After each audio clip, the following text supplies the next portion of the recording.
جی جناب welcome back. آگے سب لوگ raise hands.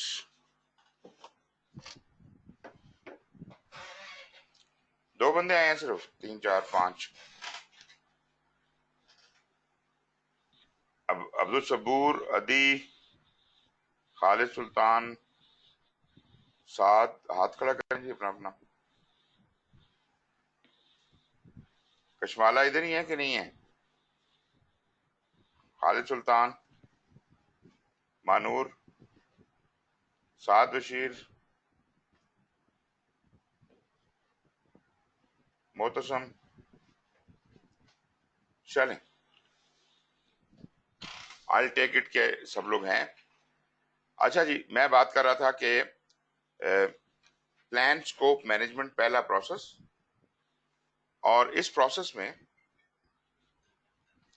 Like any first process of planning, بے شک وہ انٹیگریشن کا ہو, بے شک وہ اسکیجول کا ہو, کاسٹ کا ہو, plan schedule management will create what. کوئی بتائے گا کیا بنائے گا جی یہ؟ You can raise hand. What will be the output of plan scope management? جی مدثر.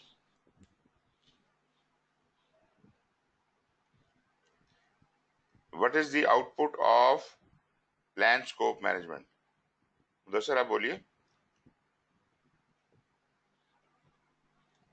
آواز نہیں آ رہی ہے آپ کی, مائک نہیں کھلا ہوا آپ کا. سر اسکوپ مینجمنٹ ہوگا obviously اس کا اسکوپ مینجمنٹ پلان بنے گا. جی سر اسکوپ مینجمنٹ پلان شور. جی سر اوکے چلیں. پلان اسکوپ مینجمنٹ چیزیں ہوں گی اس میں بیسیکلی اسکوپ دونوں ڈیفائن ہوگا, اور یہ پلان ہمیں اپروچ بتائے گا کہ کس طرح سے یہ چیزیں اچیو کرنی ہیں. اپروچ تو ابھی نہیں بن سکتی نا, وہ تو اسکوپ اسٹیٹمنٹ میں بنتی ہے. چلیں آگے بات کرتے ہیں. عبدالصبور آپ ذرا بتائیے گا, آپ کا مائک میں نے آن کر دیا ہے. پلان اسکوپ مینجمنٹ کا آپ کا کیا خیال ہے, کیا آؤٹ پٹ نکلے گی اس سے؟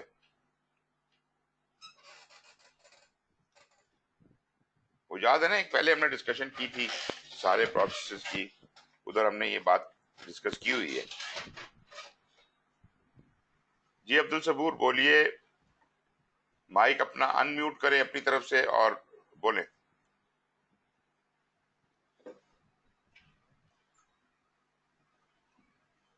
اگر نہیں بول رہے تو آپ کی ایبسنٹ لگا رہا ہوں میں. جی عمران آپ بتائیے گا. عمران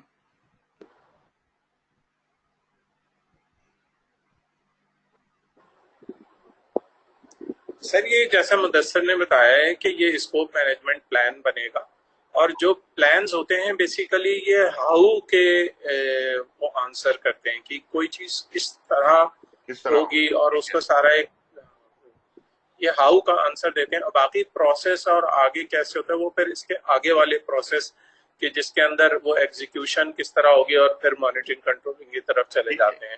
اور جیسا ہم نے پڑھا تھا کہ صرف انٹیگریشن میں جس میں سارے پروسیس میں سارے اس کے اندر ایک ایک کوئی نہ کوئی پروسیس ہے, جبکہ اس کے اندر اسکوپ کے اندر ایسا نہیں ہے. یہ اسکوپ مینجمنٹ پلان کے بعد یہ پھر ڈفرینٹ کچھ چیزیں ہی ہوں گی جو کہ صرف پلاننگ پروسیس میں اور مانیٹرنگ کنٹرولنگ میں ہی جائے گا. اوکے, بات آپ کی غلط نہیں ہے لیکن بات انکمپلیٹ ہے. بات اب صحیح کہہ رہے ہیں, جتنی بات آپ نے کی ہے وہ ٹھیک ہے.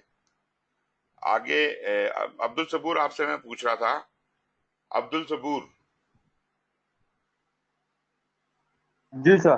جی بتائیے گا, انہوں نے کہا کہ اس پروسیس سے اسکوپ مینجمنٹ پلان نکلنا چاہیے, آپ کا کیا خیال ہے؟ جی سر صحیح بول رہے ہیں. میں نے ابھی ان کو کہا کہ آپ کا جواب انکمپلیٹ ہے.